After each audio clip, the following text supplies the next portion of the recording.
सौन्दर्यलहरीकर्त्रे सर्वमङ्गलदायिने शङ्कराचार्यवर्याय यतिराजाय ते नमः.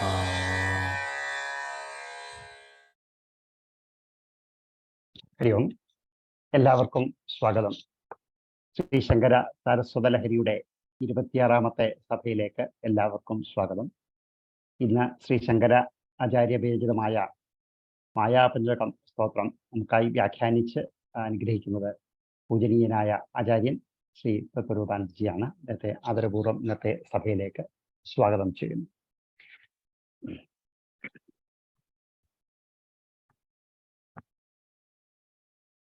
പൂജ്യ സ്വാമിജി ദയാനന്ദ സരസ്വതി അനുഗ്രഹങ്ങളോടെ ആരംഭിച്ച ജനകജനനി ഗുരുകുലം ട്രസ്റ്റ് ചെയർമാനായി സേവനമനുഷ്ഠിക്കുന്ന സ്വാമി തത്വരൂപാനന്ദജി തിരുവനന്തപുരം ജില്ലയിലും തൃശ്ശൂർ ജില്ലയിലുമായി 2 ഗുരുകുലങ്ങളിലായി നിരാലംബരായ കുട്ടികൾക്ക് ഗുരുകുല സമ്പ്രദായത്തിൽ ഔപചാരിക വിദ്യാഭ്യാസത്തോടൊപ്പം വേദാന്ത, യോഗ, സംസ്കൃതം എന്നിവയും പഠിപ്പിക്കുന്നു. അതോടൊപ്പം പൊതുജനങ്ങൾക്കായുള്ള അനവധി ഉപനിഷത്ത്, ഭഗവത്ഗീത, ശങ്കരാചാര്യപരിതമായ മറ്റ് പ്രകരണ ഗ്രന്ഥങ്ങളുടെ ക്ലാസുകൾ ഓൺലൈനായിട്ടും നേരിട്ടായും സ്വാമിജി നടത്തിക്കൊണ്ടിരിക്കുന്നു. ഗഹനങ്ങളായ ശാസ്ത്ര സത്യങ്ങൾ ലളിതമായും സരളമായും സാധകന്മാർക്ക് പകർന്നു നൽകുന്ന സ്വാമിജിയുടെ പ്രഭാഷണങ്ങൾ ലോകമെമ്പാടുമുള്ള സാധകരെ അത്യന്തം ആകർഷിച്ചു വരുന്നു. ഏറെ സ്നേഹാദരങ്ങപൂർവ്വം സ്വാമിജിയെ ഇന്നത്തെ ഈ സഭയിലേക്ക് സ്വാഗതം ചെയ്യുന്നു. നമുക്ക് പ്രഭാഷണം ആരംഭിക്കാം. ഹരി ഓം.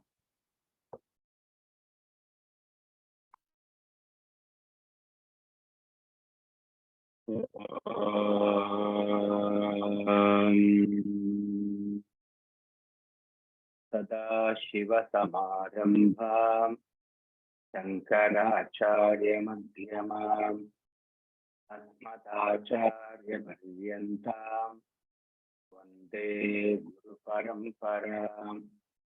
ശ്രുതിസ്മൃതിപുരാണാനാം ആലയം കരുണാലയം നമാമി ഭഗവത്പാദശങ്കരം ലോകശങ്കരം. ശങ്കരം ശങ്കരാചാര്യം കേശവം ബാദരായണം സൂത്രഭാഷ്യകൃതൗ വന്ദേ ഭഗവന്തഃ പുനഃ പുനഃ. ഈശ്വരോ ഗുരുരാത്മേതി മൂർത്തിഭേദവിഭാഗിനേ വ്യോമവദ്വ്യാപ്തദേഹായ ദക്ഷിണാമൂർത്തയേ നമഃ. ഓം ശാന്തി ശാന്തി ശാന്തി. ഹരി ഓം. ശ്രീ ഗുരുഭ്യോ നമഃ. ഹരി.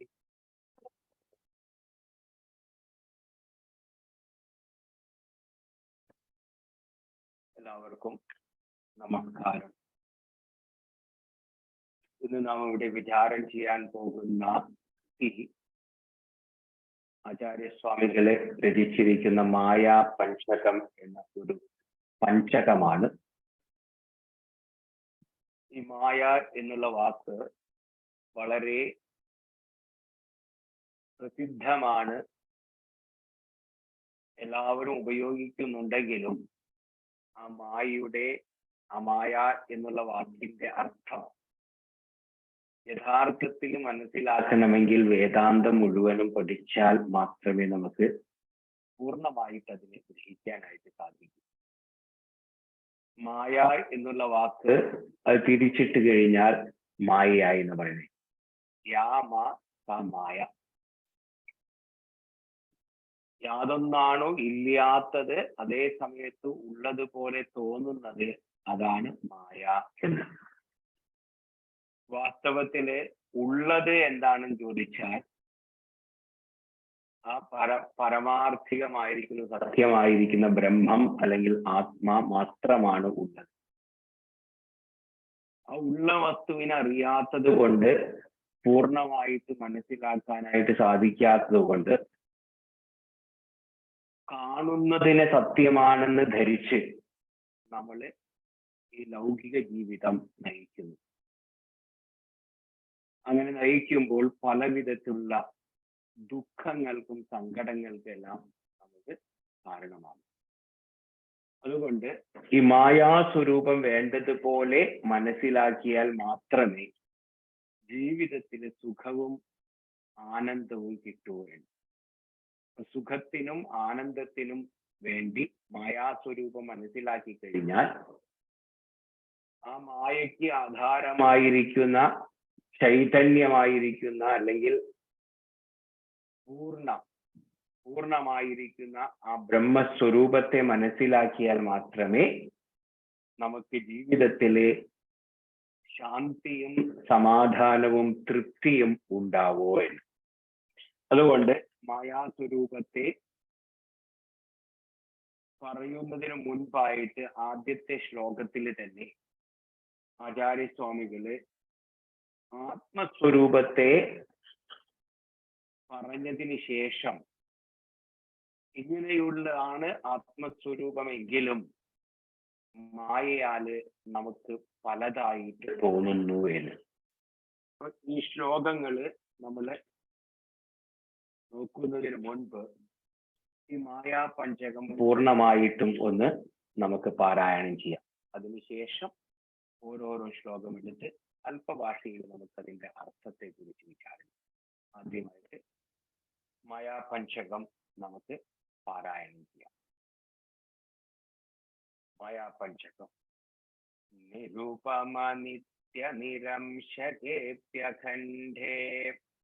മയി ചിതി സർവവികൽപനാദിശൂന്യേ ഘടയതി ജഗദീശ ജീവഭേദം സ്വഗതിത ഘടനാ പഠീയസി മായാ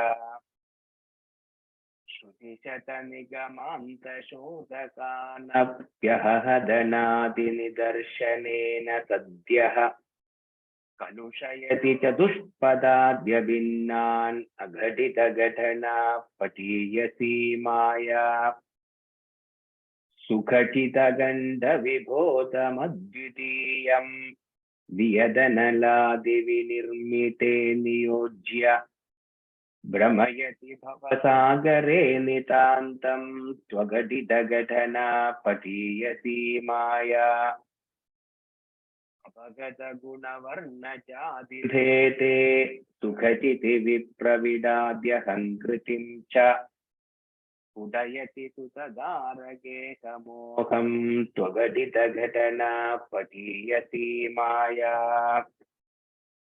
വിധിഹരിഹര ഭേദമപ്യഖണ്ഡേ പദവിരചയ്യ ഭൂതാനഭിപ്രകാമം ഭ്രമയതി ഹരിഹര ഭേദഭാവാൻ അഘടിത ഘടനാ പഠീയസി മായാ.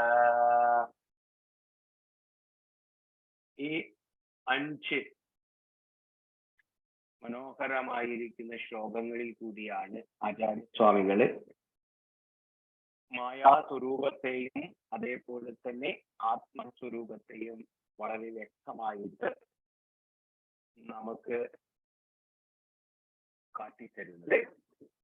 ആദ്യത്തെ ശ്ലോകത്തില്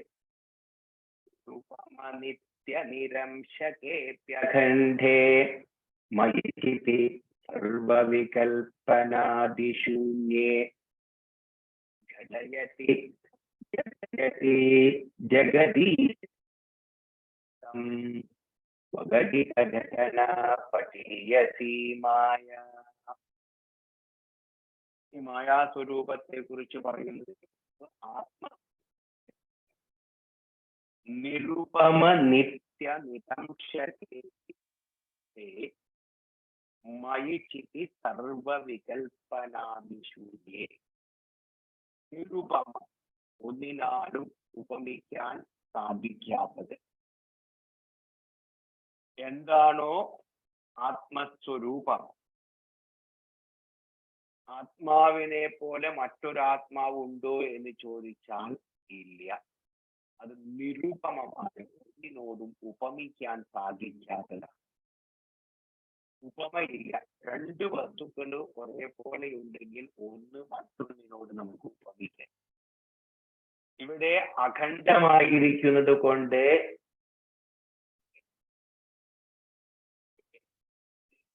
ആ ആത്മസ്വരൂപത്തെ എന്തിനോട് ഉപമിക്കുക? അതിന് ഉപമയില്ല. നിരുപമം. നിരുപമ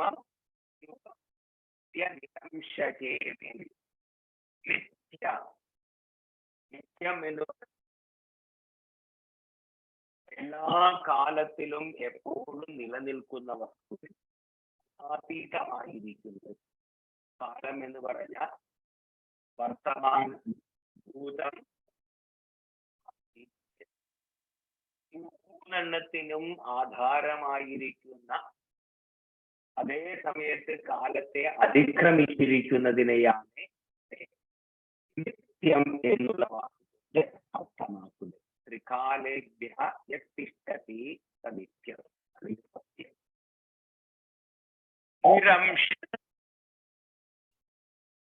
എന്തെങ്കിലും കലകളുണ്ടോ, അംശങ്ങളുണ്ടോ എന്ന് ചോദിച്ചാൽ അംശവും ഇല്ല. വിരംശകെ അങ്ങനെയുള്ളതാണെങ്കിലും നിരുപമവും നിത്യവും അംശകവുമാണെങ്കിലും ആയതില് അങ്ങനെയുള്ള അഖണ്ഡേ എന്ന് പറഞ്ഞാൽ ഖണ്ഡനമില്ലാത്തത്, അത് ഒരിക്കലും അഖണ്ഡമായിട്ടുള്ളത്, എല്ലാവരുടെയും നിറഞ്ഞിരിക്കുന്നത് എന്നുള്ള അഖണ്ഡം. അഖണ്ഡ മണ്ഡലാകാരം എന്ന് പറയുന്നത് അഖണ്ഡം. അതെന്താണെന്ന് ചോദിച്ചാൽ ചൈതന്യം. അങ്ങനെയുള്ള എങ്ങനെയുള്ളതാണെന്ന് ചോദിച്ചാൽ വികൽപ്പനാതി ശൂന്യേ, എല്ലാവർക്കും ഒരു വികൽപ്പനവും, അതായത് സർവ വികൽപ്പനങ്ങളും ശൂന്യമായതിൽ അവിടെ വേറെ വികൽപ്പങ്ങളൊന്നും നമുക്ക് ആരോപിക്കാൻ സാധ്യമല്ല എന്ന്, ഒന്നും കൽപ്പിക്കാൻ. ശൂന്യേ അതെന്താണ് എന്ന് ചോദിച്ചാൽ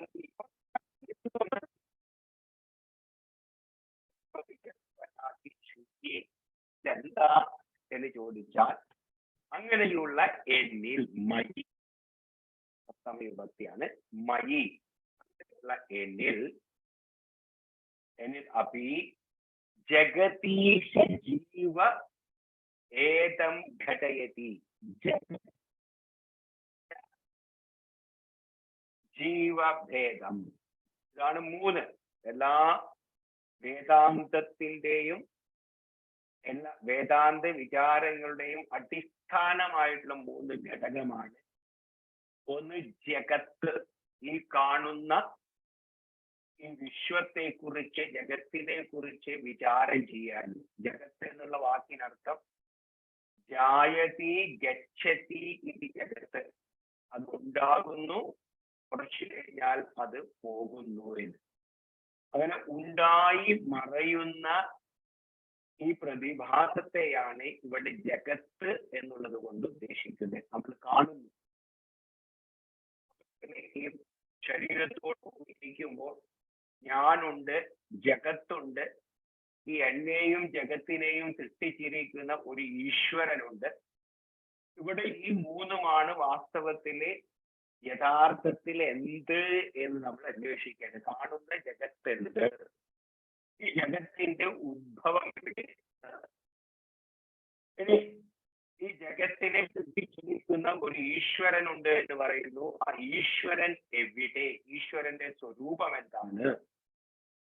ഇനി ഈ ഈശ്വരനെയും ജഗത്തിനെയും കുറിച്ച് ചിന്തിക്കുന്ന ഞാൻ എന്ന് പറയുന്ന ഈ പരിച്ഛിന്നമായിരിക്കുന്ന, ഇപ്പോൾ ഈ ശരീരത്തിന് ഉപലബ്ധമാകുന്ന പരിച്ഛിന്ന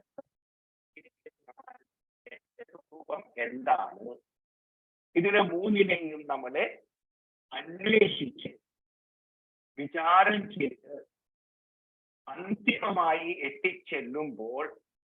എത്തിച്ചേരുമ്പോൾ നമുക്ക് മനസ്സിലാകും ഇത് മൂന്നല്ല, ഇത് മൂന്നും പൂർണ്ണമായിരിക്കുന്ന ബ്രഹ്മത്തിൽ നിന്നാണ് വന്നിരിക്കുന്നത്. അതെങ്ങനെ വന്നു എന്ന് ചോദിച്ചാൽ അതാണ് അഘടിത ഘടന പതീയസീ മായ. മായാ വൈഭവത്താലാണ് ഞാൻ ഈ ജഗത്തിൽ നിന്ന് ഭിന്നമാണ്. അതുപോലെ തന്നെ ഈ ജഗത്ത് എന്നിൽ നിന്ന് ഭിന്നമാണ്. ഈ ജഗത്തിൽ നിന്നും എന്നിൽ നിന്നും ഭിന്നമാണ് ഈശ്വരൻ. ഇങ്ങനെയുള്ള വിഭാഗങ്ങള്, വിഭജനം വരുന്നത് മായാവൈഭവത്താൽ. നിരുപമ നിത്യ നിരംശേത്യഖണ്ഡേ സർവവികൽപ്പനാദിശൂന്യേ.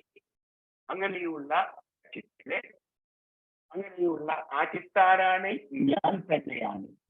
എന്റെ തന്നെ യഥാർത്ഥ സ്വരൂപമാണ് ചൈതന്യം. അല്ലെ? ആലോചിച്ച് നോക്കൂ.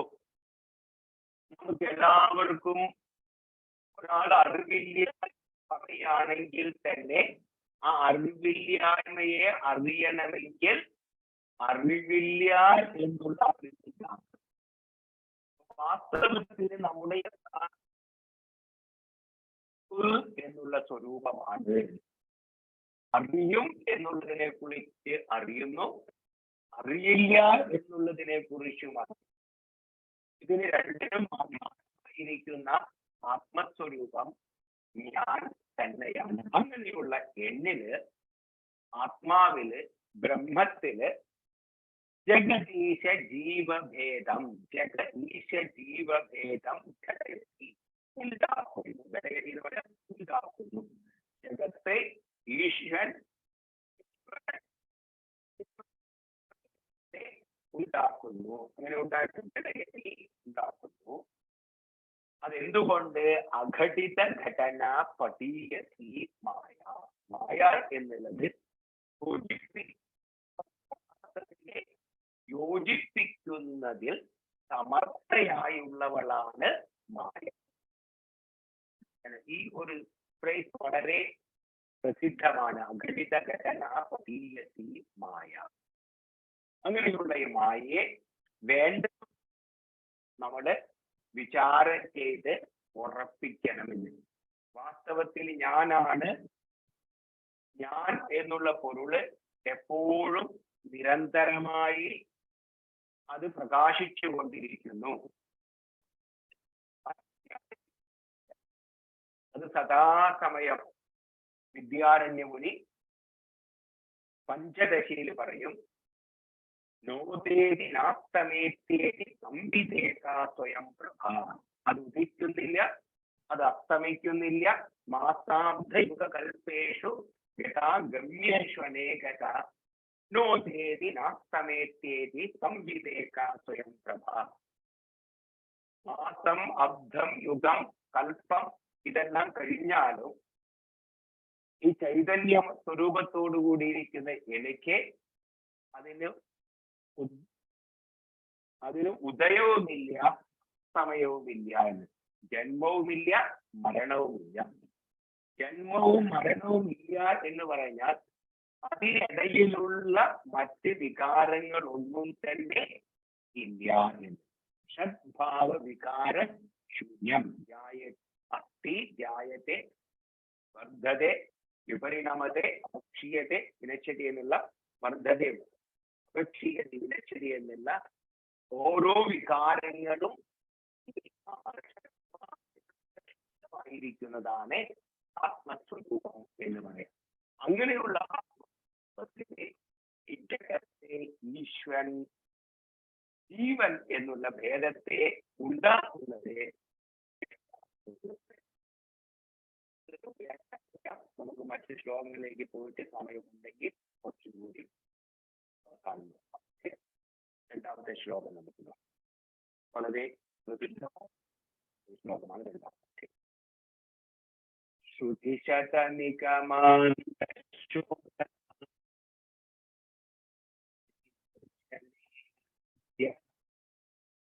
ദുഷയതി ചതുഷ്പദാദ്യഭിന്നാൻ മായ. ശ്രുതിശതനികമാന്തശോതകാൻ. ശ്രുതി എന്ന് പറഞ്ഞാൽ വേദം. ശ്രുതി ശത നിഗമാന്ത. നിഗമാന്തം, നിഗമം എന്ന് പറഞ്ഞാലും വേദം എന്ന് തന്നെയാണ് അർത്ഥം. നിഗമാന്തം എന്ന് പറഞ്ഞാൽ വേദാന്തം എന്നർത്ഥം. ശ്രുതിശത നിഗമാന്ത ശോതകാൻ, അതായത് വേദാന്ത വാക്യങ്ങളെ വിചാരം ചെയ്യുന്നവർ എന്നർത്ഥം. ആധ്യാത്മിക ജീവിതം നയിക്കുന്നവരും ശ്രവണാദി സാധനകൾ വേണ്ടതുപോലെ ചെയ്ത് അത് വേണ്ടതുപോലെ മനസ്സിലാക്കി വിചാരം ചെയ്യുന്നവരും ശ്രുതിശതങ്ങളെയും വേദാന്തങ്ങളെയും ശോധനം ചെയ്യുന്നവരെ പോലും ഇങ്ങനെയുള്ള വിചാരം സാധാരണക്കാർക്ക് ശ്രുതി എന്താണെന്നും വേദാന്തം എന്താണെന്നും അറിയുന്നില്ല. ഇനി ഈ ലോകത്തിൽ നിന്നെല്ലാം മാറി എനിക്ക് ശാശ്വതമായിട്ടുള്ള സുഖം വേണമെന്ന് അന്വേഷിച്ച് വേദാന്ത വിചാരം ചെയ്യുന്നവരെ പോലും ശോതകാൻ അപി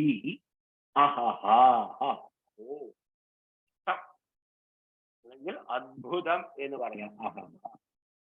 ധനാദി നിദർശനേന, അല്ലേ? ധനം, മൂലം, കാമിനി മൂലം, പലവിധ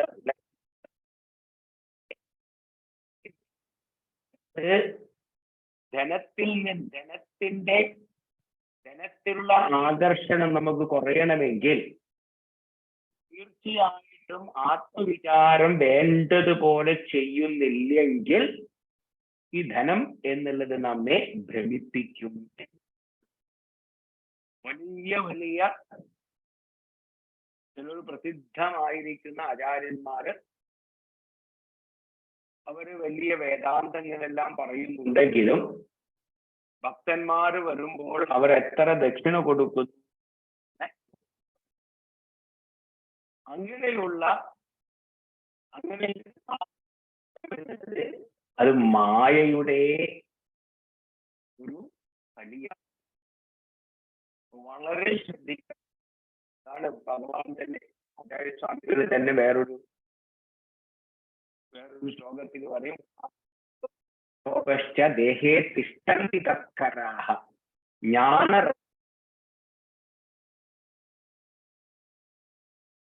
നമുക്ക് ജാഗ്രത വേണ്ടതുപോലെ, ജാഗ്രത എന്ന് പറഞ്ഞാൽ മനസ്സിൽ പൊന്തി വരുന്ന വിചാരങ്ങൾ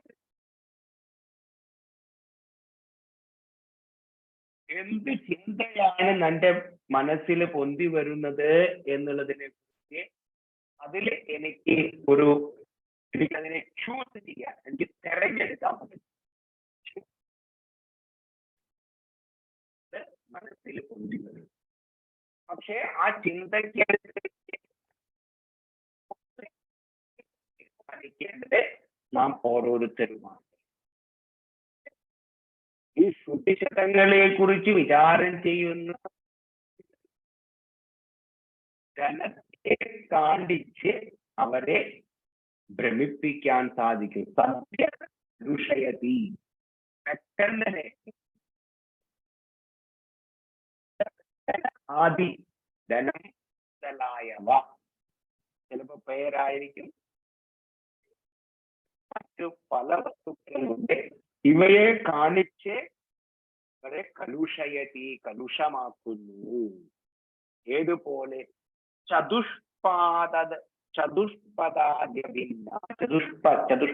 എന്ന് പറയാൻ 4 കാലികൾ. നാൽക്കാലികളിൽ നിന്ന് അഭിന്നമായി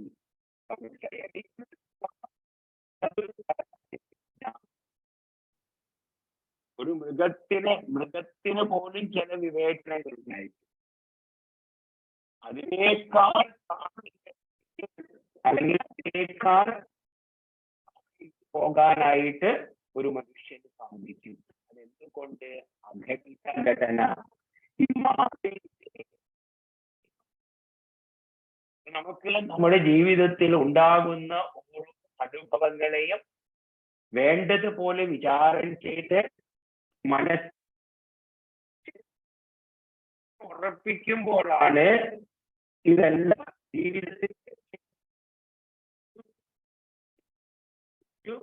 ഇനി കുറച്ചു കഴിഞ്ഞാൽ ഈ ശരീരം ഞാൻ ഉപേക്ഷിക്കും. ഈ ശരീരം ഉപേക്ഷിക്കുന്നതിന് മുൻപ് നമുക്ക് എന്തെങ്കിലും നേടേണ്ടതായിട്ടുണ്ടോ? അതെന്താണ്?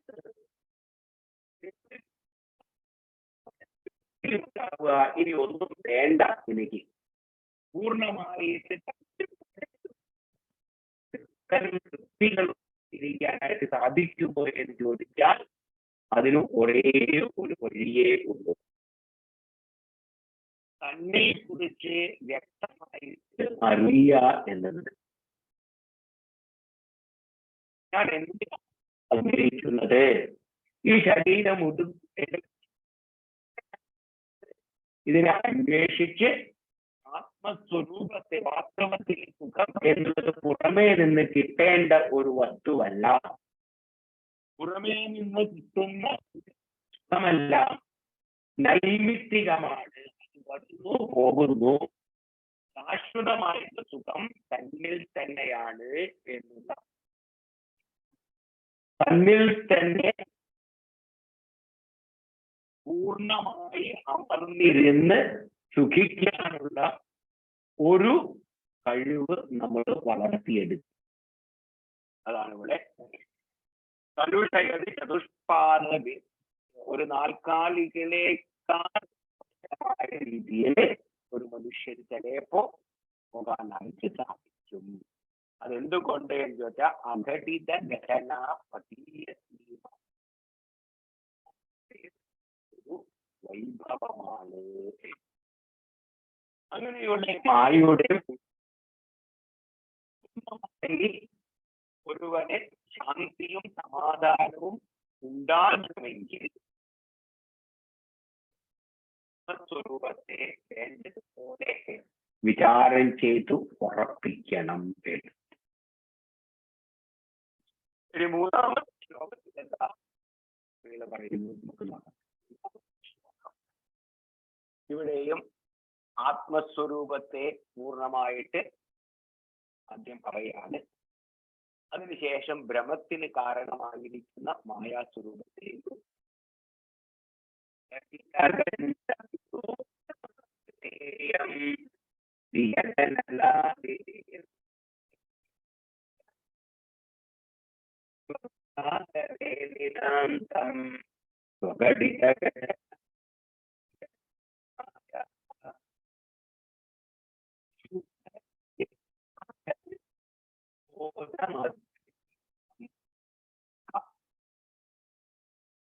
സച്ചിദാനന്ദ സുഖ എന്ന് സുഖചിത് എന്ന് പറഞ്ഞാൽ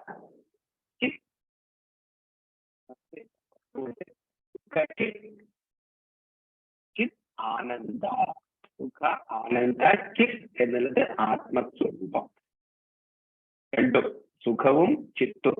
സച്ചിത് ആനന്ദ സുഖചിത് അഖണ്ഡ. അഖണ്ഡ ഖണ്ഡമില്ലാത്തത് എല്ലാവരുടെയും നിറഞ്ഞിരിക്കുന്നത് വിബോധമദ്വിതീയം. ആനന്ദവും ജ്ഞാനൈക രൂപവും അഖണ്ഡവും വിബോധരൂപവും അദ്വിതീയവുമായതിനെ നമ്മുടെ തന്നെ സ്വരൂപം. ഇപ്പൊ ഞാൻ എന്ന് പറയുമ്പോൾ നമ്മൾ എല്ലാവരും ചിന്തിക്കുന്നത് ഈ ശരീരത്തെയാണ് നമ്മൾ ഞാൻ എന്ന് പറഞ്ഞ് വ്യവഹരിക്കുന്നത്. വാസ്തവത്തിൽ ശരീരമാണോ? സാധാരണക്കാരോട് ചോദിച്ചു കഴിഞ്ഞ് ശരീരമല്ലാതെ പിന്നെ എന്താ? ഞാൻ തന്നെയാണ് ശരീരം. ഈ ശരീരത്തിൽ നിന്ന് ഭിന്നമായിട്ട് എനിക്ക് ഒരു നിലനിൽപ്പില്ല. എവിടെയാണ് ശരീരം അവിടെയാണ് ഞാൻ. ശരീരമില്ലെങ്കിൽ ഞാനില്ല എന്നാണ് എല്ലാവരുടെയും ധാരണ. വാസ്തവത്തിൽ ശരീരമാണോ ഞാൻ? ഒരു ചെറിയ ശരീരത്തിൽ നിന്ന് ഭിന്നമായിട്ടുള്ള ഒരു പൊരുളാണ് ഞാൻ എന്ന് മനസ്സിലാക്കാനായിട്ട് സാധിക്കും. എന്താ കാരണം? എന്താണ് ആ ചെറിയ? എന്തിനെയെല്ലാം ഞാൻ അറിയുന്നുണ്ടോ അറിയുന്നവനാണ് ഞാൻ. ശരീരത്തെ കുറിച്ച് എനിക്കറിയാം, ശരീരത്തിന് വേദനയുണ്ടെങ്കിൽ എനിക്കറിയാം വേദന എടുക്കുന്നു എന്ന്. മനസ്സിൽ പൊന്തി വരുന്ന ചിന്തകളെ കുറിച്ച് ഞാനാണ് അറിയുന്നത്. അതുകൊണ്ട് മനസ്സ് എന്നുള്ളത് അറിയുന്നതാണ്, ഞാനാണ് അറിയുന്നവൻ. ബുദ്ധി എന്തെങ്കിലും നമുക്ക് പ്രത്യേകമായിട്ട് വിവേചന ശക്തി, വിവേചിച്ചറിയാനുള്ള കഴിവൊക്കെ ഉണ്ടെങ്കിൽ അത് ബുദ്ധിയുടെ ഒരു തലത്തിലാണ്. ആ ബുദ്ധിയെയും ആ വിവേചന ശക്തിയെയും അറിയുന്നത് ഞാനാണ്. ഇനി അഹങ്കാരം, ഞാനാണ് ഇതെല്ലാം ചെയ്യുന്നത് എന്നുള്ള അഹങ്കാരം, ആ അഹങ്കാരത്തെയും അറിയുന്നത് ഞാനാണ്. ഞാൻ ആരാണ്? ഞാൻ അറിയുന്നതാണ്, അറിയുന്നവനാണ്. മറ്റുള്ളതെല്ലാം അറിയപ്പെടുന്നതാണ്. ഭഗവത്ഗീതയിൽ വളരെ വ്യക്തമായിട്ട് ക്ഷേത്ര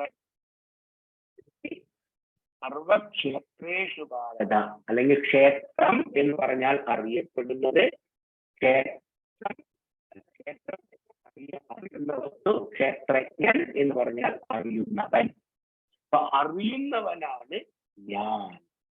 ആ അറിയുന്ന എന്റെ സ്വരൂപം എന്താ? സർവക്ഷേത്രേഷു ക്ഷേത്രജ്ഞം മാം വിദ്ധി. എല്ലാ ശരീരങ്ങളിലുമുള്ള ആ ശരീരത്തെ അറിയുന്ന എന്ന് പറഞ്ഞാൽ ഈ ശരീരത്തിലുള്ള ഞാനും മറ്റു ശരീരങ്ങളിലുള്ള ഞാനുമായിട്ട് വാസ്തവത്തിൽ ഒരു ഞാനേ ഉള്ളൂ. പല ദേഹങ്ങളുണ്ട്. ഈ പല ദേഹങ്ങളിലും ഉള്ള ഞാൻ എന്നുള്ളത് ഒരേ ഒരു പൊരുളുമാണ്. ഇതുപോലെ എന്ന് ചോദിച്ചാൽ എല്ലാ റൂമുകളിലും എല്ലാ മുറികളിലും ഉപലബ്ധമാകുന്ന ആകാശം, നമ്മൾ ചിലപ്പോൾ പറയും ഇത് ഇന്ന ആകാശമാണ്, ഇത് മഠാകാശമാണ്, അത് മഹാകാശമാണ് പുറത്ത് കാണുന്നത്. ഈ മഹാകാശവും മഠാകാശവും എല്ലാം വാസ്തവത്തില് ഒരു മഹാകാശത്തിന് മാത്രമേ ഉള്ളൂ. അഖണ്ഡമായിരിക്കുന്ന, ഒരിക്കലും ഛേദിക്കാൻ കഴിയാത്താണ് ആകാശം. അങ്ങനെയുള്ള ആകാശം എന്നുള്ളത് സർവവ്യാപിയാണ്. അതുപോലെ സൂക്ഷ്മമായിരിക്കുന്നതാണ് എല്ലാ ആകാശത്തേക്കാൾ സൂക്ഷ്മമായിരിക്കുന്നതാണ് ഞാൻ എന്നുള്ള പൊരുൾ എന്ന് പറയാം, ആത്മസ്വരൂപം എന്ന് പറയാൻ കാരണം ഉപനിഷത്തുകൾ ഏതസ്മാത് ആകാശസംഭൂത ആകാശാത് വായു വായോരഗ്നി അഗ്നേരാപഃ അദ്യ പൃഥിവി പൃഥിവ്യാം ഓഷധയ ഓഷധീഭ്യാം അന്നഃ അന്നാത് പുരുഷഃ. ഇങ്ങനെയാണ് ഉപനിഷത്തുകൾ പറയുന്നത്. തസ്മാത് ഏതസ്മാത് ആത്മന ആകാശസംഭൂത. ആത്മാവിൽ നിന്നാണ്, ബ്രഹ്മത്തിൽ നിന്നാണ് ഉണ്ടായ വസ്തുവാണ്. ആത്മാ എന്നുള്ളത് ഉണ്ടാകാതെ അതിന് ജനനവുമില്ല മരണവുമില്ല, അത് ആ സമയം ഒരേപോലെ നിലനിൽക്കും. അപ്പൊ ഒന്ന് കാരണമാണ്, മറ്റൊന്ന് കാര്യമാണ്. കാരണമായിരിക്കുന്നത് ആത്മാവും കാര്യമായിരിക്കുന്നത് ആകാശം. എപ്പോഴും ഒരു നിയമം എന്താണെങ്കിൽ കാര്യം കാരണത്തെക്കാൾ സ്ഥൂലമായി, മറിച്ച് കാര്യം എപ്പോഴും സ്ഥൂലമായിരിക്കുന്നത്. അങ്ങനെ വരുമ്പോ ആകാശത്തെ ഞാൻ മനസ്സിലാവുക നമുക്ക്. ഈ ആകാശം എവിടെയാണ് നിലനിൽക്കുന്നത്? ആകാശം ഉണ്ട്. ആകാശം ഞാൻ എന്ന് പറയുമ്പോൾ ഈ ശരീരം എന്നെടുക്കരുത്.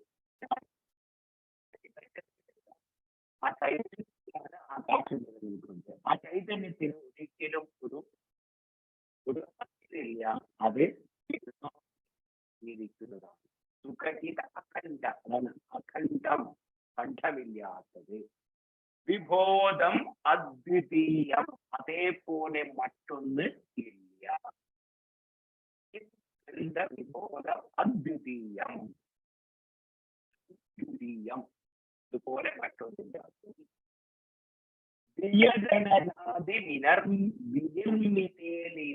നമ്മൾ എന്ത് ചെയ്യുന്നു? ഇങ്ങനെയുള്ള ആത്മസ്വരൂപത്തെ പഞ്ചഭൂതമായിരിക്കുന്ന ഈ ശരീരത്തിലെ ആരോപിക്കുന്നു. അതിനെ ചേർത്തിട്ട് ഞാൻ എന്ന് പറഞ്ഞാൽ ഈ ശരീരമാണ്. അപ്പൊ ഈ ശരീരത്തിന് എന്തെങ്കിലും സംഭവിച്ചു കഴിഞ്ഞാൽ അത് എനിക്കാണ് സംഭവിക്കുന്നത്. ശരീരത്തിൽ നിന്ന് ഭിന്നമായിട്ടുള്ളവ ശരീരത്തിൽ നിന്ന് അസ്തിത്വം ഇല്ല എന്ന് ഞാൻ ചിന്തിക്കുന്നത്. അതുകൊണ്ടാണ് ഈ ആത്മസ്വരൂപത്തെ കുറിച്ചുള്ള അറിവിലാണ് അങ്ങനെ നിയോജിച്ചിട്ട് ഈ ആത്മാവിനെ ശരീരം ബുദ്ധിച്ചിട്ട് ഭ്രമയതി ഭവസാഗരേ കൊണ്ട് ഭ്രമിച്ചുകൊണ്ടിരിക്കുന്നു.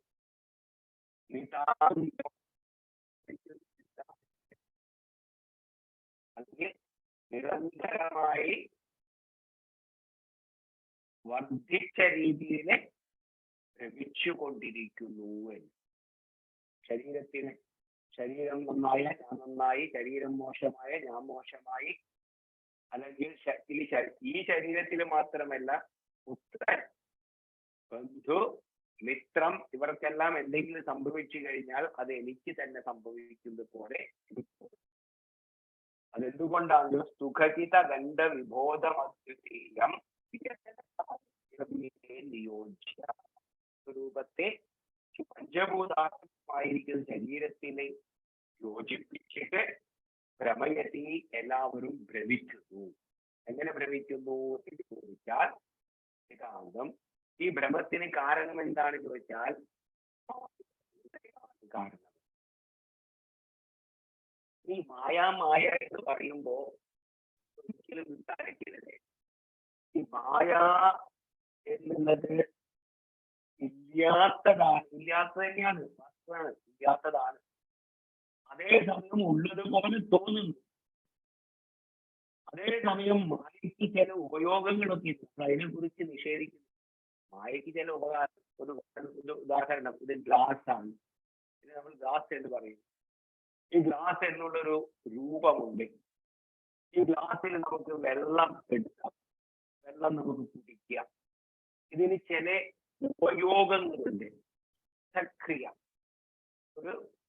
അതിനൊരു പ്രത്യേകമായിട്ടൊരു പർപ്പസ് ഉണ്ട്, മനസ്സിലായി? അതിനൊരു ഉപയോഗം. അപ്പൊ ആ ഉപയോഗത്തെ നമ്മൾ നിഷേധിക്കുന്നില്ല.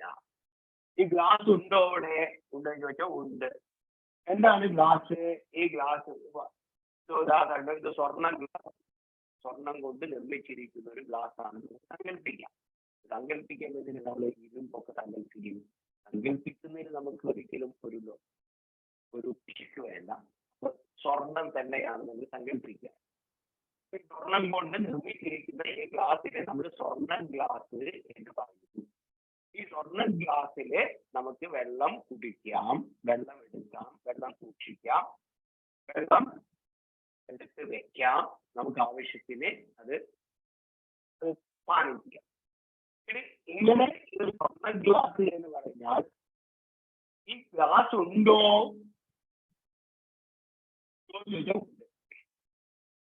വീണ്ടും ഉണ്ടോ എന്ന് ചോദിച്ചാൽ മനസ്സിലായി. അതാണ് ഗ്ലാസിന്റെ അത്രയുള്ള ഗ്ലാസ്സിലുള്ള ആയുസ്. ഇത് കാരണം ചോദിച്ചാൽ ഈ സ്വർണം ഗ്ലാസ് വസ്തുവില്ല, മനസ്സിലായി?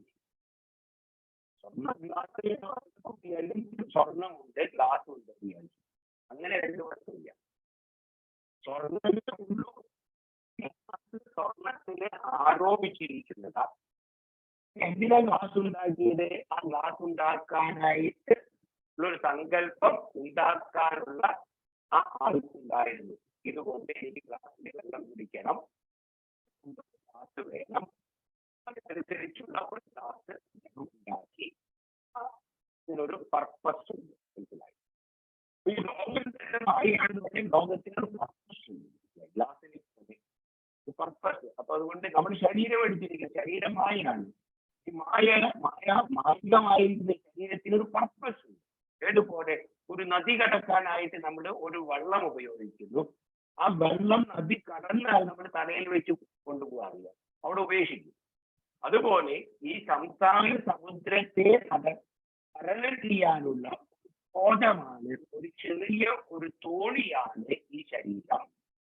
അതാണ് ഈ ശരീരം എടുത്തിരിക്കുന്നത്. ശരീരം നമ്മൾ എന്തിനാ എടുത്തിരിക്കുന്നത്? എപ്പോഴും നല്ലതുപോലെ ഭക്ഷണം കഴിച്ച് എപ്പോഴും നല്ല ഗുണ്ടായിട്ടിരിക്കാനല്ല ഈ ശരീരം.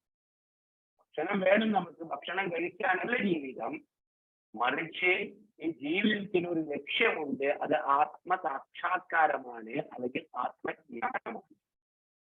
ആത്മജ്ഞാനത്തിന് വേണ്ടിയിട്ടാണ് ഓരോരുത്തരും ജീവിക്കുന്നത്. അങ്ങനെയാണ് ചോദിച്ചാൽ അതെ. ആരോടെങ്കിലും ചോദിക്കൂ, ആരോട് ചോദിക്കാൻ നിങ്ങൾക്ക് എന്താ വേണ്ടത്? പലവരും പലതും പറയും. പലതും പറയുന്നുണ്ടെങ്കിലും വാസ്തവത്തില് പറയാണ്, എനിക്ക് ഈ ഒരു പ്ലേറ്റ് വേണം. എന്തിനാ പ്ലേറ്റ്?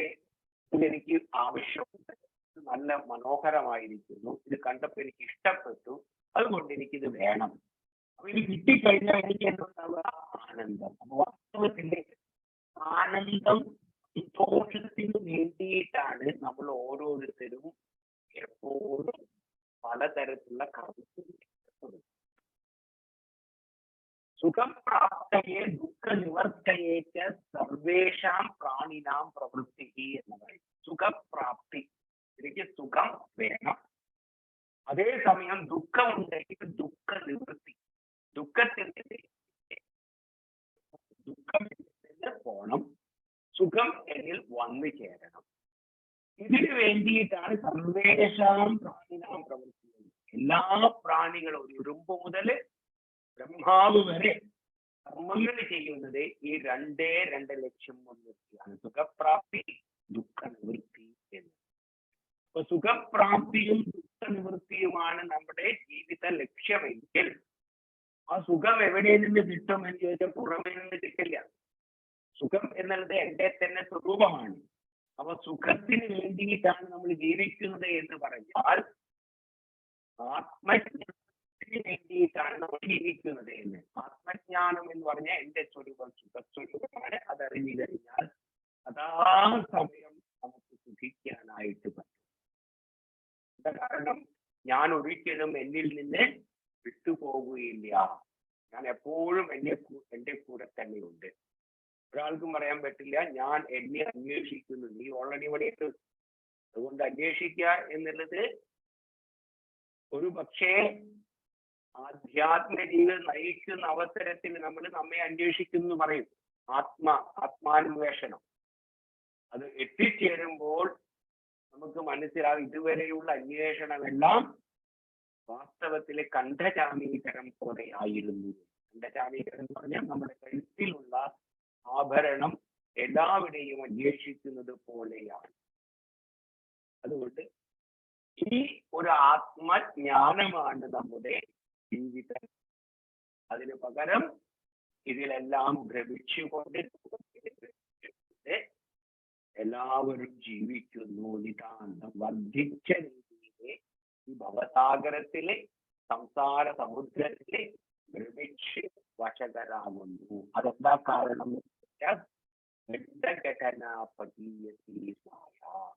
അഘടിതമായിരിക്കുന്നതിലെ ഘടിപ്പിക്കാൻ പറ്റാതെ ഘടിപ്പിക്കുന്നതിൽ സമർത്ഥയായിട്ടുള്ളവളാണ്.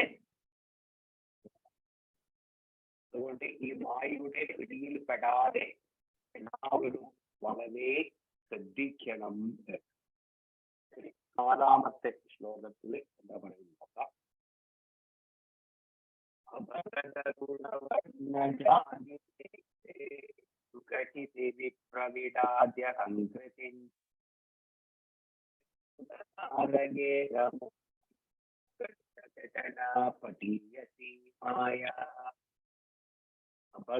ഗുണവർണ്ണജാതിഭേദേ ആത്മസ്വരൂപത്തെ കുറിച്ച് പറയാനുണ്ട്. അപഗത ഗുണ വർണ്ണജാതിഭേദേ. ഗുണം, മായയ്ക്ക് 3 ഗുണങ്ങളെ കുറിച്ച് പറയും. സത്വം, രജസ്, തമസ് എന്നുള്ള 3 ഗുണങ്ങളുണ്ട്. അപ്പൊ ഈ പ്രപഞ്ചത്തിലുള്ള സകല വസ്തുക്കൾക്കും എല്ലാം വന്നിരിക്കുന്നത് മായയിൽ നിന്ന് പറയുമ്പോൾ ഈ പ്രപഞ്ചങ്ങൾക്കും ഈ 3 ഗുണങ്ങളുണ്ട്. സത്വം, രജസ്, തമസ് എന്നുള്ള 3 ഗുണങ്ങളുണ്ട്. ഈ ഗുണങ്ങളൊന്നും ഇല്ലാത്തതാണ് ആത്മാവ്. അപഗത ഗുണ വർണ്ണാശ്രമ ധർമ്മം. വർണ്ണം എന്ന് പറഞ്ഞിട്ടുണ്ടെങ്കിൽ ഒരു വിധത്തിലെ ഭഗവത്ഗീതയിൽ ചാതുർവർണ്ണ്യം മയാ സൃഷ്ടം ഗുണകർമ്മ വിഭാഗശ എന്ന് പറയും. ഗുണവും കർമ്മവും അനുസരിച്ച് മനുഷ്യരെ 4ആയിട്ട് ഞാൻ തിരിച്ചിരിക്കുന്നു. ഇപ്പൊ ഗുണം എന്ന് പറഞ്ഞാൽ സത്വഗുണം കൂടിയിരിക്കുമ്പോൾ നമുക്ക് അറിയാനുള്ള ആഗ്രഹമാണ്. അതുകൊണ്ട് സത്വഗുണം പ്രധാനമായിരിക്കുന്നത്, രജോ ഗുണപ്രധാനമായിരിക്കുന്നത്, തമോ ഗുണപ്രധാനമായിരിക്കുന്നത്. ഇങ്ങനെ ഈ 3 ഗുണത്തെയും 4 രീതിയിൽ 4 വിധത്തിൽ നമുക്ക് സജ്ജീകരിക്കാനായിട്ട് പറ്റും. ഒന്ന് സത്വഗുണം, രജോ ഗുണം, തമോ ഗുണം എന്നത്. 2 രജോ ഗുണം, സത്വഗുണം, തമോ ഗുണം എന്ന്. 3 രജോ ഗുണം, തമോ ഗുണം, സത്വഗുണം എന്ന്. ഈ തമോ ഗുണം, രജോ ഗുണം, സത്വഗുണം എന്ന്. ഇതുപോലെ ഇതിന്റെ വ്യത്യസ്തമായിരിക്കുന്ന ചെരുവകളാണ് ഈ ലോകത്തുള്ള സകല മനുഷ്യരും. ഒരു മനുഷ്യൻ മറ്റൊരു മനുഷ്യരിൽ നിന്ന് ഭിന്നമായിരിക്കേണ്ട കാരണം എന്താണെന്ന് വെച്ചാൽ ഈ ഗുണഘടനയിലുള്ള വ്യത്യാസമാണ്. ആപ്പാക്കത്ത ഈ ആത്മാവിന് ഈ ഗുണവുമില്ല, വർണ്ണവുമില്ല. ഈ ജാതി എന്നുള്ള തിരിവ് ഓരോരുത്തരെയും കർമ്മം അനുസരിച്ചാണ് ഈ ജാതി തിരിച്ചിരിക്കുന്നത്. അങ്ങനെയായിരുന്നു വ്യവസ്ഥയൊന്നുമില്ല. അതുകൊണ്ട് ജാതി ഭേദേ ജാതി ഭേദേ സുഖ അപകട ഗുണവർണ്ണ ജാതി ഭേദങ്ങളൊന്നുമില്ല, ഗുണവർണ്ണങ്ങളൊന്നും ഇല്ലാത്തതുമായിരിക്കുന്ന സുഖവും ചിത്തുമായിരിക്കുന്നതിലെ ചിദാനന്ദത്തിലെ എന്ത് ചെയ്യുന്നു? വിപ്രവിടാദ്യഹങ്കരി.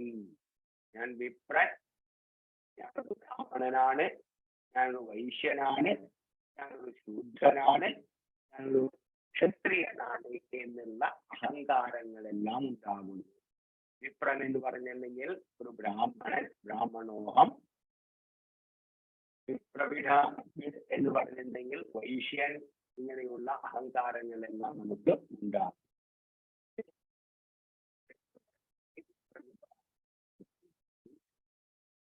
സുതധാരഗേഹമോഹം. സുതധാരഗേഹമോഹം. സുത പുത്രൻ, സുതധാര ഭാര്യ, ഗേഹം എന്ന് പറഞ്ഞ വീട്. ഇങ്ങനെയുള്ള മോഹങ്ങളെല്ലാം അല്ലെങ്കിൽ ശേഷണാത്രയങ്ങളെല്ലാം നമുക്ക് ഈ മായയുടെ പിടിയിൽപ്പെട്ട് ഉണ്ടാകുന്നു. സുതധാരഗേഹമോഹം സ്ഫുടയതി. സ്ഫുടയതി എന്ന് പറഞ്ഞാൽ ഉണ്ടാക്കുന്നു. എന്തുകൊണ്ടുണ്ടാക്കുന്നു? ചിലപ്പോ വേദാന്തമെല്ലാം പഠിക്കുമ്പോൾ നമുക്ക് തോന്നും നമ്മുടെ ശരീരത്തിൽ നിന്ന് ഭിന്നമായിരിക്കുന്ന നിത്യശുദ്ധ ബുദ്ധമുക്ത സ്വരൂപനായിരിക്കുന്ന ആത്മാവാണ് ഞാനെന്നെല്ലാം. ഈ തോന്നല് പൂർണ്ണമായിട്ട് ബോധ്യമാവണമെങ്കിൽ നമ്മള് കുറെ കാലം ശ്രവണം ചെയ്ത് മനനം ചെയ്ത് ഉറച്ചിരിക്കുന്ന ആ തത്വത്തില് കുറേ സമയം ഇങ്ങനെ അടങ്ങിയിരിക്കണമെന്ന്. അതിനെയാണ് നിധിധ്യാസനം എന്നെല്ലാം പറയും. ശ്രവണ മനന നിധിധ്യാസനം. ശ്രവണം എന്നുള്ളത് വേദാന്തം ഒരു ഗുരുമുഖത്തിൽ നിന്ന് കുറെ കാലം കേൾക്കുക. കേട്ടതിന് ശേഷം സംശയമുള്ളതെല്ലാം സംശയത്തെ ദൂരീകരിക്കാനാണ് മനനം എന്നുള്ള പ്രക്രിയ. മനനത്തിൽ കൂടി തീർച്ച അല്ലെങ്കിൽ പൂർണ്ണമായിട്ട് അറിഞ്ഞ ആ സത്യത്തില് കുറെ സമയം അമർന്നിരിക്കുന്നതാണ് നിധിധ്യാസനം.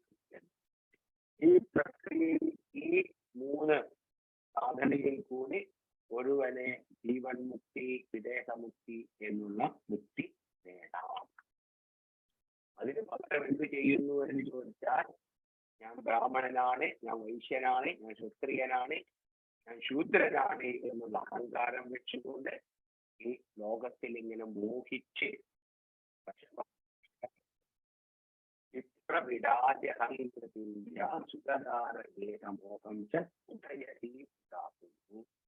മോഹം അഘടിത ഘടന പഠീയസിയാണ് ഈ മായ. ഈ മായയെ നമ്മള് വളരെ വളരെ ശ്രദ്ധിച്ച് കൈകാര്യം ചെയ്യണം. പ്രത്യേകിച്ചും വേണ്ടത് മായാസ്വരൂപത്തെ മനസ്സിലാക്കി മനസ്സിനെ എപ്പോഴും സത്യത്തില് അല്ലെങ്കിൽ ആത്മാവില് ഉറപ്പിക്കണമെന്ന്. അല്ലെങ്കിൽ എന്തുണ്ടാവും? നമ്മുടെ മനസ്സുമായിട്ട് പിടിയിൽപ്പെട്ടു പോകും. എന്താ ഈശ്വരൻ, നമുക്ക് പല ഈശ്വരന്മാരുണ്ട്, പല ദേവന്മാരുണ്ട്, പല ദേവിമാരുണ്ട്. ഈ ദേവി ദേവന്മാരെല്ലാം വ്യത്യസ്തമാണെന്നാണ് നമുക്ക് തോന്നുന്നത്. വാസ്തവത്തിൽ എന്താ? അവരെല്ലാവരും അഖണ്ഡമായിരിക്കുന്ന ഈ ആത്മചൈതന്യം തന്നെയാണെന്ന് പറയുന്നു. 5-ാമത്തെ ശ്ലോകം. വിധിഹരിഹരഭേദമപ്യഖണ്ഡേ വിരചയ്യബുധാനവിപ്രകാമം അയതി ഹരിഹരഭേദഭാവാൻ ഘടിതഘടനാ പദീയസി മായാ. വിധിഹരിഹരഭേദമപ്യഖണ്ഡേ വിരചയ്യബുധാനവിപ്രകാമം ഭ്രമയതി ഹരിഹരഭേദഭാവാൻ ഘടിതഘടനാ പദീയസി മായാ.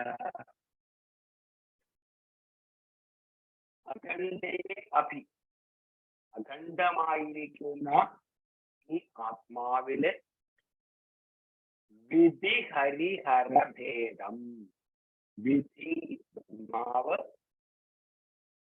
വിധി ഹരി വിഷ്ണു, ഹര ശിവൻ. വിധി ഹരിഹരഭേദം ഈ ഭേദത്തെ ഉണ്ടാക്കുന്നു. ഇത് ബ്രഹ്മാവാണ്, വിഷ്ണുവാണ്, ശിവനാണ്. ഇത് മാത്രമാവും. വേറെയും പല ദേവന്മാരും, 30 കോടി ദേവി ദേവന്മാർ നമുക്കുണ്ടെന്നാ പറയും. ഇതെല്ലാവരും വേറെയാണെന്നാണ് നമ്മൾ ധരിച്ചിരിക്കുന്നത്. എന്താ കാരണം? എന്തിനാണ് നമുക്ക് 30 കോടി ദേവി ദേവന്മാര്? എല്ലാവർക്കും ഒരേ രൂപത്തെ അല്ലെങ്കിൽ ഒരേ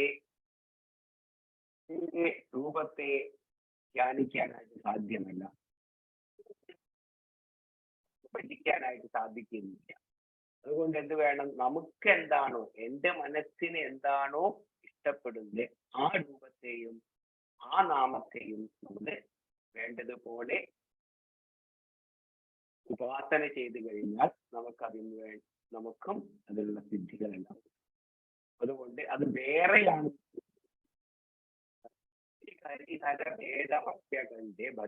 വിരചയ്യ, ഇങ്ങനെ വിരചിച്ചിട്ട് ഇങ്ങനെ ഉണ്ടാക്കിയിട്ട് എന്ത് ചെയ്യുന്നു? ബുധാൻ അഭിപ്രകാമം. ബുധാൻ അറിവുള്ളവർ പോലും, വിദ്വാൻമാർ പോലും അദ്വൈതത്തെ വേണ്ടതുപോലെ പ്രസംഗിക്കുന്നു, അതിനെ വേണ്ടതുപോലെ മറ്റുള്ളവർക്ക് മനസ്സിലാക്കി കൊടുക്കാനായിട്ട് പ്രയത്നിക്കുന്നു. അങ്ങനെയുള്ളവർ വിധി ഹരിഹരഭേദം ഉണ്ടാകുന്നു. ബ്രഹ്മാവാണ് ഏറ്റവും ശക്തിയുള്ളവൻ, അല്ലെങ്കിൽ വിഷ്ണുവാണ്, ശിവനാണ്. അതുകൊണ്ട് ഇവിടെ ഏത് നാമം ഏത് രൂപം എന്നുള്ളതല്ല. ഏകം സത് വിപ്രാ ബഹുധാവദന്തി.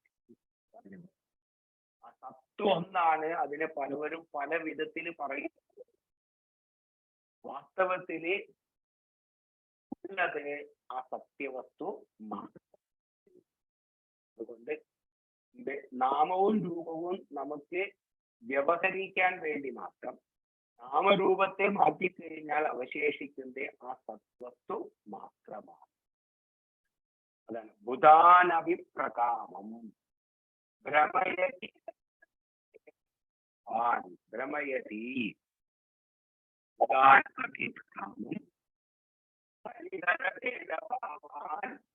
ഭ്രമയതി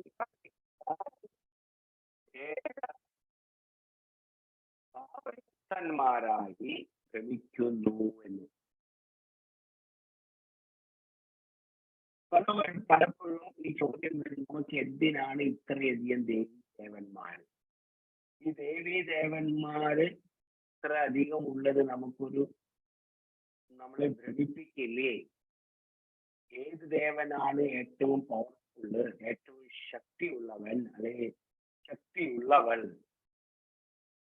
ആരെയാണ് വാസ്തവത്തില് ഉപാസിക്കേണ്ടത് എന്നെല്ലാം ചോദിച്ചു കഴിഞ്ഞാൽ ആര് വേണമെങ്കിലും നമുക്ക് ഉപാസിക്കാം. ആ ഉപാസനയിൽ കൂടി എല്ലാം നമ്മള് യഥാർത്ഥത്തിൽ ഉപാസിക്കുന്നത് ഒരു ചൈതന്യത്തെയാണ്. ആ ചൈതന്യത്തിന് മനസ്സ് ഉറച്ചു. ചൈതന്യത്തിന് മനസ്സ് മറ്റു വിഷയങ്ങളിലേക്ക് മനസ്സ് മനസ്സിൽ എപ്പോഴും യാഥാർത്ഥ്യത്തെ കുറിച്ചുള്ള ബോധം ഉണ്ടായിട്ടില്ല.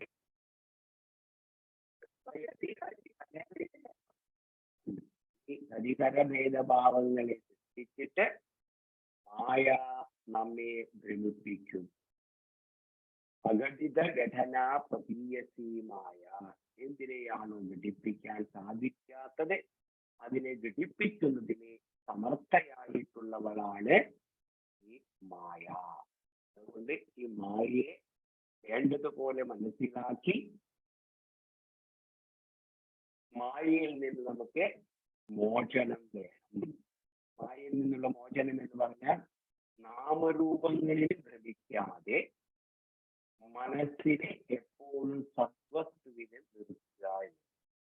നാമരൂപങ്ങളാണ് മായ. ഈ മായ എന്താണെന്ന് ചോദിച്ചിട്ടുണ്ടെങ്കിൽ വളരെ ചുരുക്കി പറയുകയാണെങ്കിൽ നാമം രൂപം. നാമവും രൂപവും വാസ്തവത്തില് അവയ്ക്ക് യഥാർത്ഥത്തില് കുറെ കാലം നിലനിൽക്കും. രൂപം നശിച്ചു പോകുന്നു, നാമവും കുറെ കഴിയുമ്പോൾ മാറിപ്പോകും. ഈ നാമരൂപങ്ങളിൽ മാറ്റി വാചാരംഭണം വികാരോ നാമധേയം വൃത്തികേത്യവ സത്യം എന്ന് പറഞ്ഞതുപോലെ ആ സദ്വസ്തുവിന് തന്നെ മനസ്സിനെ ഉറച്ചു നിർത്തുക.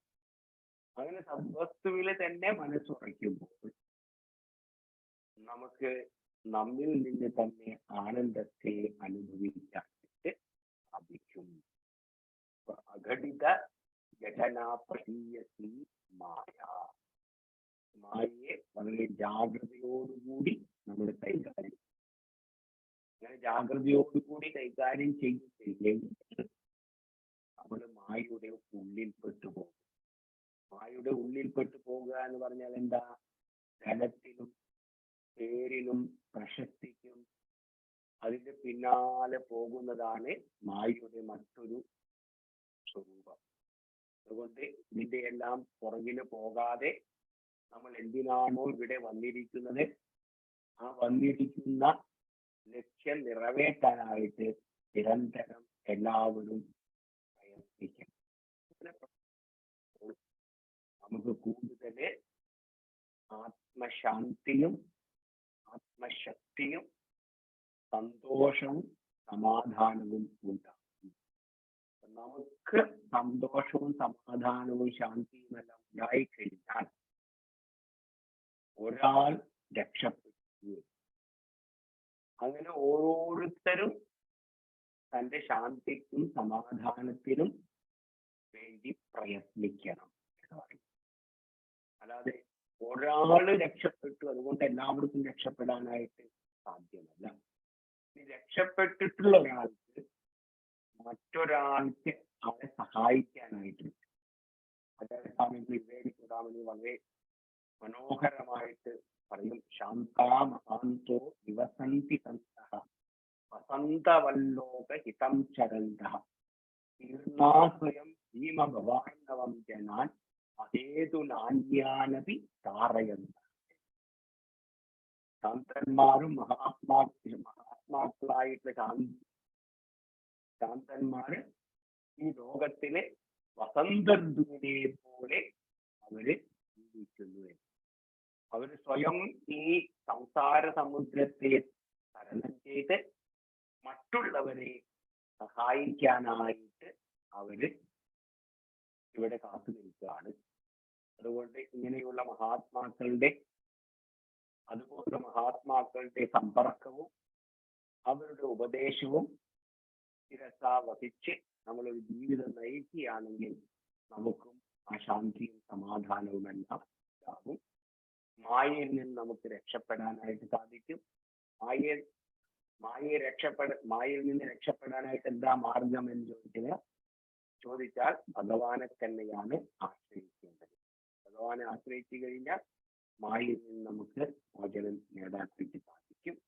ഈ ചെറിയ ഒരു 5 പദ്യങ്ങളുള്ള ഈ മായാപഞ്ചകം എന്നുള്ള വളരെ വളരെ വിപുലമായിട്ട് നമുക്ക് വ്യാഖ്യാനിക്കാം. വെറും അർത്ഥം മാത്രമേ നമ്മൾ നോക്കിയിട്ടുള്ളൂ. ഈ അർത്ഥം വേണ്ടതുപോലെ മനസ്സിലാക്കി നമ്മൾ പാരായണം ചെയ്യുകയാണെങ്കിൽ അതിന്റെ ഫലം തീർച്ചയായിട്ടും ഉണ്ടാവും. അവിടെ നമുക്ക് ഇത് ഉപസംഹരിക്കാം. ഇപ്പൊ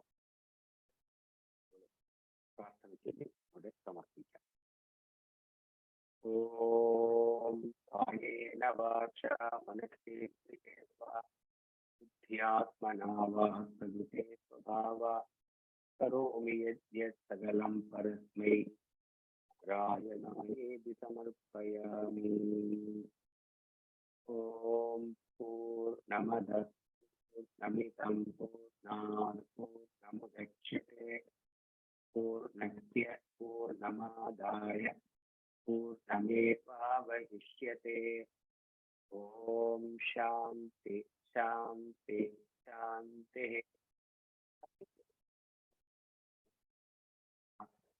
ഹരി ഓം.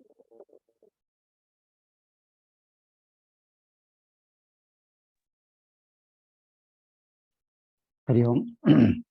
ഇന്നത്തെ ശ്രീശങ്കര സാരസ്വത ലഹരി സഭയിൽ ശ്രീ ശങ്കരാചാര്യ പരിചിതമായ മായാപഞ്ചകം നമുക്കായി വ്യാഖ്യാനിച്ച് അനുഗ്രഹിച്ച പൂജനീയ ആചാര്യൻ സ്വാമി തത്വരൂപാനന്ദജിയോടുള്ള നന്ദി രേഖപ്പെടുത്തുന്നു. വളരെ കൃതജ്ഞത രേഖപ്പെടുത്തുന്നു. പ്രണാമങ്ങൾ അർപ്പിക്കുന്നു. അത്യന്ത ഗഹനമായിരിക്കുന്ന പണ്ഡിതന്മാരെ പോലും കൊഴുപ്പിക്കുന്ന എന്നുള്ള ആ മായാ ശക്തിയെപ്പറ്റി ആചാര്യസ്വാമികൾ 5 ശ്ലോകങ്ങളായിട്ട് വ്യാഖ്യാനിക്കുകയും അത് നമുക്ക് ഏറ്റവും സരളമായിട്ട് സാധാരണക്കാർക്ക് മനസ്സിലാകുന്ന രീതിയിൽ നമുക്ക് വേണ്ടി വ്യാഖ്യാനിക്കാൻ അനുഗ്രഹിച്ച സ്വാമിജിയുടെ പാദങ്ങളിൽ നമസ്കരിക്കുന്നു. ഈ ഒരു സഭയിൽ വന്ന് നമ്മളെ അനുഗ്രഹിച്ച സ്വാമിജിക്കുള്ള പ്രത്യേക പ്രണാമങ്ങൾ നമ്മൾ സമർപ്പിക്കുന്നു. ഹരി ഓം. നമ്മുടെ സൗന്ദര്യലഹരി ഉപാസനാ മന്ത്രിയുടെ പഠന പരിപാടികളെ പറ്റിയുള്ള വിവരങ്ങൾ നമ്മൾ ഗ്രൂപ്പിൽ പോസ്റ്റ് ചെയ്യുന്നതായിരിക്കും. അനുസരിച്ച് അടുത്ത ക്ലാസ്സുകളിലേക്ക് നമുക്ക് പങ്കെടുക്കാം. എല്ലാവർക്കും ഈ ഒരു സഭയിൽ സജ്ജനങ്ങൾക്ക് എല്ലാവർക്കും ഒരിക്കൽ കൂടി നന്ദി പറഞ്ഞുകൊണ്ട് ഇന്നത്തെ ഈ ശ്രീശങ്കര സാരസ്വതലയുടെ ഈ സഭ സംഹരിക്കുന്നു. ശാന്തി മന്ത്രത്തോടുകൂടി നമുക്ക് ഇന്ന് ഉപസംഹരിക്കാം. ഓം സർവേ ഭവന്തു സുഖിനഃ സർവേ സന്തു നിരാമയാഃ സർവേ ഭദ്രാണി പശ്യന്തു മാ കശ്ചിത് ദുഃഖഭാഗ് ഭവേത്. ഓം ശാന്തി ശാന്തി ശാന്തി. ഹരി ഓം. എല്ലാവർക്കും ശുഭരാത്രി. നന്ദി, നമസ്കാരം. ഹരി ഓം.